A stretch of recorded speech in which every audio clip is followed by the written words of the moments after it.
Uy, may bali-balita. Eto si Palsis may Tweety Bird. May bali-balita na yung sabi ni Palsis dito, may Tweety Bird. Masaya daw ang Vice Presidente. Senator Bongo idadawit ba sa DepEd laptop scam? No, kasi parang sabi dito, Sara Duterte is happy that Bongo is being investigated. Biruin mo 'yan? Oh, nako po, regodon na naman 'to para sa mga DDS. Ay nako, buwan-buwan na lang ho mga nagsisiiyakan, mga kababayan. Bakit po? No, una-una nag-iyakan 'yan nung panahon ni Kibuloy, nung hulihan blues ni Kibuloy, no, at ni General Torre. Ay nako, nag-iiyakan no mga DDS. Sabi nila, nako wala nang pag-asa ang Pilipinas. Nako wala nang batas ang Pilipinas. Nako ganito ganyan, pinupwersa nila yung mga tao na hindi naman dapat hulihin. Nag-iiyakan.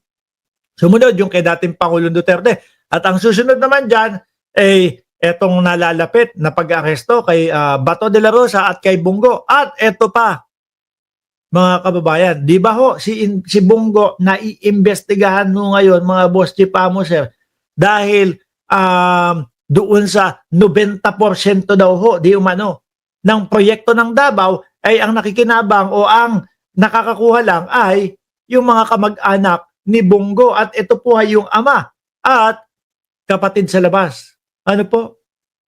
Sabi ni Bongo, wala naman akong kinalaman dyan. Di ko nga kilala yung mga diskaya. Sa labas naman po ako. Pero sabi po ng batas, bawal po kasi yung ganun eh. No? Kumbaga, mga bossing, conflict of interest ho, mga kababayan, ang mangyayari.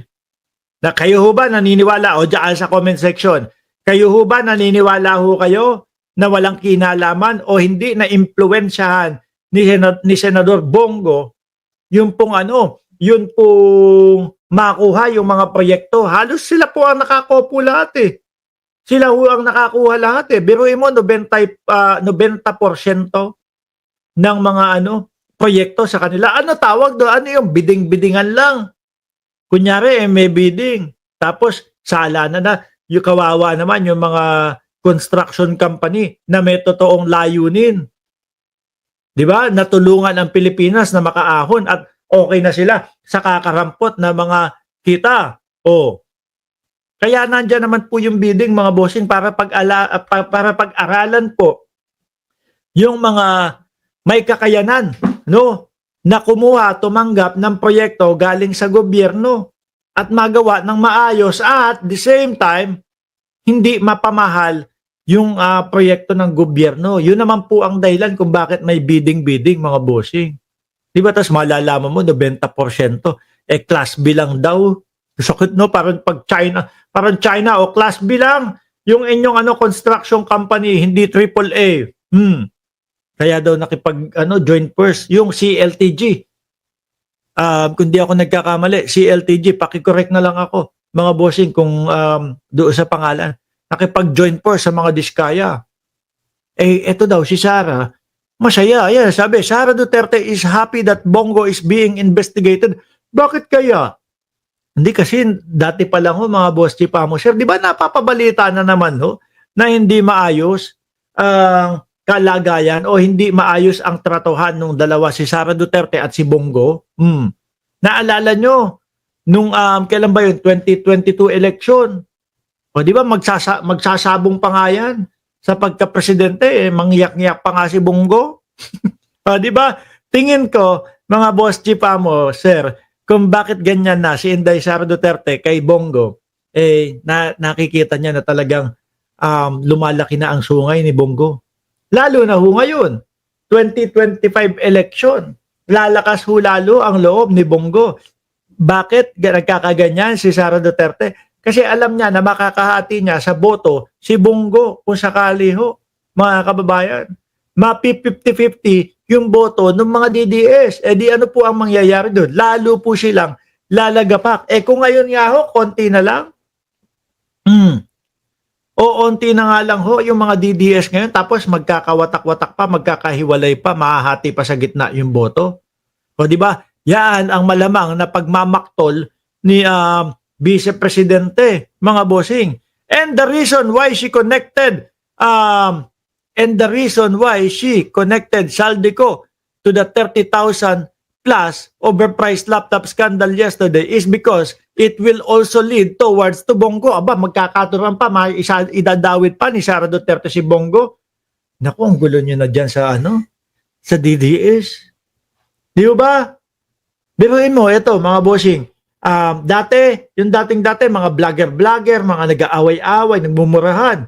Sinundan nung mga nung mga kabit ni dating Pangulong Duterte o girlfriend nga daw. Girlfriend, mga girlfriend lang yan, Trishi na yan. Sinama pa si Hanilet, naawa tuloy ako doon sa magnanay. Girlfriend, di ba? Lahat naman sila girlfriend lang. Ano kaya pakiramdam ni Kitty Duterte nun? Anyway, nag-away-away din mga kababayan. Ano sumunod? Yung bakla, nag-away-away po yung mga supporter naman nila sa pagkain mga bossing, doon pa sa ibang bansa. Sabi ko nga ano ba to? Hindi man lang binigyan ng kahihiyan ang mga Pilipino sa ibang bansa pa, sa Netherlands pa mga bossing, nag-away-away. Tapos ang dahilan, dahil sa pagkain. Ano po iisipin ng mga ibang lahi sa atin? Hindi po tayo kumakain, bihira lang po tayo makakain, kaya kailangan pag-away-awayan yung pagkain. Isa pa yun.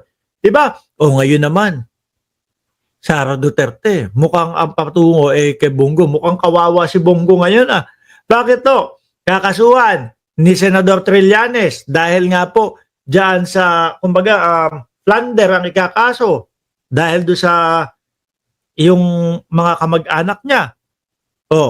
Tapos ito naman kay Sara Duterte, mukhang papunta kay Bongo din. Mukhang kawawa si Senator Bongo. Tapos isa pa. ICC. Di ba? ICC. Yun yung pinakamabigat doon. Kaya lang, tatlo naman daw. Sabi ni dating Senador Trillanes, si Bongo, si Bato at si dating Pangulong Duterte, pwede sila magkasama-sama doon. Tropahan sila doon. Pwede pa daw magluto. Kaya taliwas doon sa mga sinasabi ng mga DDS na hindi naman nakakapasok, nakagaya ni Roque, na pinapabayaan ang dating Pangulo doon. It will also lead towards Bongo. Remember, his PSD VM, Yusek Christopher Lau. Yare. Pagbabahagi ni Attorney Jesus Palsis sa impormasyon mula sa kanyang Tweety Bird. Kung si Maharlika ay mayroong puting ahas, ito naman, merong Tweety Bird, mga kababayan. Pero ako naniniwala ako dyan. Bakit? Kasi dati pa lang, nung election pa lang mga bossing 2022 talagang kagulo na sila di ba? Ako, naniniwala ako talaga na susuwagin na ni Bongo yang si Inday Sara Duterte sa 2028 election. Lalo na, nakakuha si Bongo ng higit 20 milyones. Kung 25 milyones, iisipin niya, naku, malakas pala ako. Kaunti na lang to sa 32 million Iisipin pa yan, naku, si Sara Duterte nga meron pang mga hindi ipinapaliwanag yun. So tingin ko, ang pipiliin ng taong bayan, mga DDS, ako. No, kasi si Inday Sara Duterte, kahit nagaganyan-ganyan daw yung mga DDS, mga bossing, siyempre naghahanap din ng kasagutan kay Vice Presidente. Na hanggang ngayon, hindi, may sagot na. Di ba? May sagot na, ayan, nababasa ko sa comment section. May sagot na. Yung sagot niya daw, ginamit niya daw sa pagsugpo ng corruption o pag-imbestiga ng corruption sa DepEd, yung pera ng confidential funds. Nahiya bigla sila, chika, tsaka yung mga disbursement niya, na naglalabas ng pera, Nahiya bigla sila Mary Grace Piatos at sila Kokoy Villamin doon sa Maisingit ko na since napag-usapan natin, mga bossing. Dapat dati pa nila sinabi yan. Biro mo, 2 taon na bago sila nakaisip nung kanilang idadahilan patungkol doon sa sa confidential funds.